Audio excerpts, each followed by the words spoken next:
नमस्कार, नमबुद्धाय, जय भीम. प्रेक्षकाहो, आपण सुरू केलेल्या या चॅनलच्या या आधीच्या भागात खऱ्या सुखाची अनुभूती, खऱ्या सुखाची ओळख तसेच आत्मिक सुख यावर आपण भाष्य केलं. आता या तिसऱ्या भागातही बौद्ध धम्म कसा आहे याबाबत आपण अधिक जाणून घेऊयात.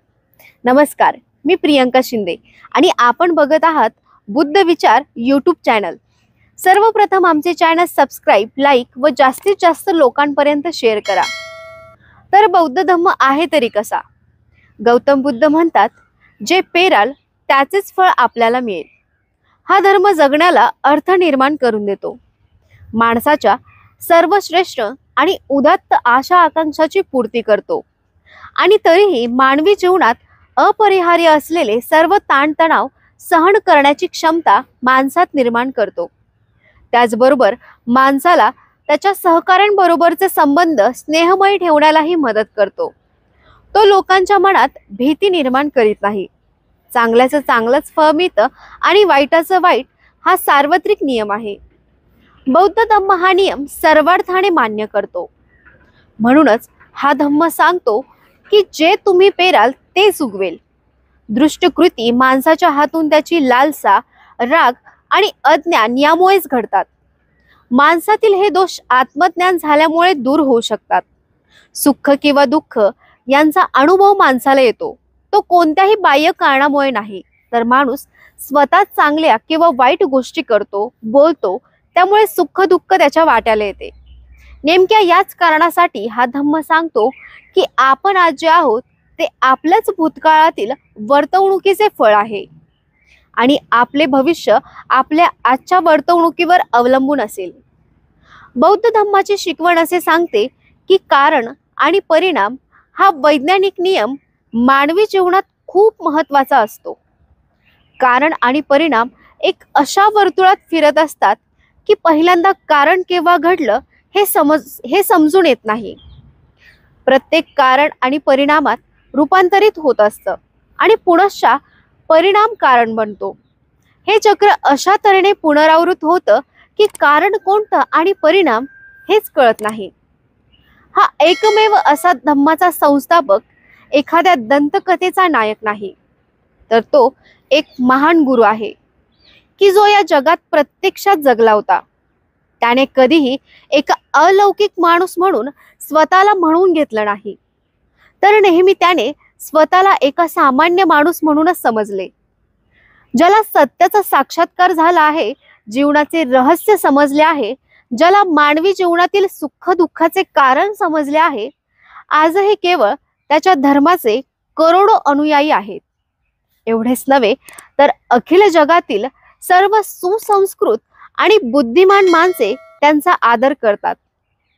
हा मानवाला दुःखापासून मुक्ती देणारा, हा समाज सुधारक, हा लोकशाहीवादी आणि हा मानवाला उन्नत जीवनाचा मार्ग दाखवणारा कणवाळू तथागत गौतम बुद्ध. गौतम बुद्ध हे त्यांच्या वयाच्या 80व्या वर्षी निधन पावले. परंतु जाण्यापूर्वी मानवाचे दुःख निवारण करणारी, ताणतणावापासून सुटका करणारी, माणसांची भीती आणि चिंतेपासून सुटका करणारी, चिरंतर मुक्ती मिळवून देणारी जीवनशैली मागे सोडून गेलेत. त्यांची महान जीवनगाथा ही अखिल मानव जातीला प्रेरणा देणारी आहेत. त्यांची प्रसन्न आणि प्रशांत मुद्रा आध्यात्मिक वृत्तीच्या लोकांना दिलासा देते. त्यांनी दिलेला शांती आणि सहनशीलतेच्या संदेशाचे सर्व समाजाने स्वागत केले. ज्यांना त्यांचा उपदेश ऐकण्याचे व तो आचरणात आणण्याचे भाग्य लाभले, त्याचे शाश्वत कल्याण झाले.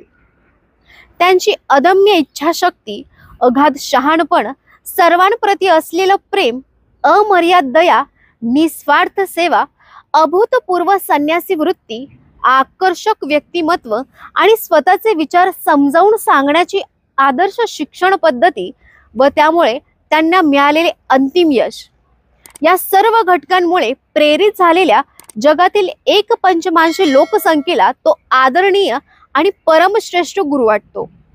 या आदर्श गुरुने समाजाला दुःखापासून मुक्ती मिळवण्याचा मार्ग दाखवण्यासाठी सत्याचा शोध घेण्याचा निश्चय केला व त्यासाठी त्याने स्वतःच्या सर्व भौतिक सुखांचा स्वखुशीने त्याग केला. त्याचे दर्शन घेण्यासाठी राजे महाराजे व मंत्री येत असत. परंतु हा गुरु मात्र स्वतः गरीब लोकांना भेटण्यासाठी गरीब वस्तीत जात असे. 45 वर्ष स्वतः ज्ञान संपादन केल्यानंतर तो वाट चुकलेल्या माणसांना सन्मार्ग आणण्यासाठी बाहेर पडला. या महान गुरुला कोणाचीही भीती वाटली नाही व त्याने कोणाला भीती दाखवली नाही. आजच्या आपल्या युद्धखोरीमुळे विदीर्ण झालेल्या जगात जीवनासारखी सर्वात मूल्यवान गोष्ट रानटी वृत्तीच्या लोकांना दांडगाईमुळे बळी दिली जाते. अशा वेळी सांगितलेले निर्भय बनण्याचे तत्व समाजामध्ये रुजले गेले पाहिजे. मानवी जीवन व्यवहारांच्या संदर्भात ते एक परिपूर्ण शास्त्रज्ञ होते. मानवी मनाचे नेमके स्वरूप जाणणे इतके ते एक निष्णांत मानसशास्त्रज्ञ होते.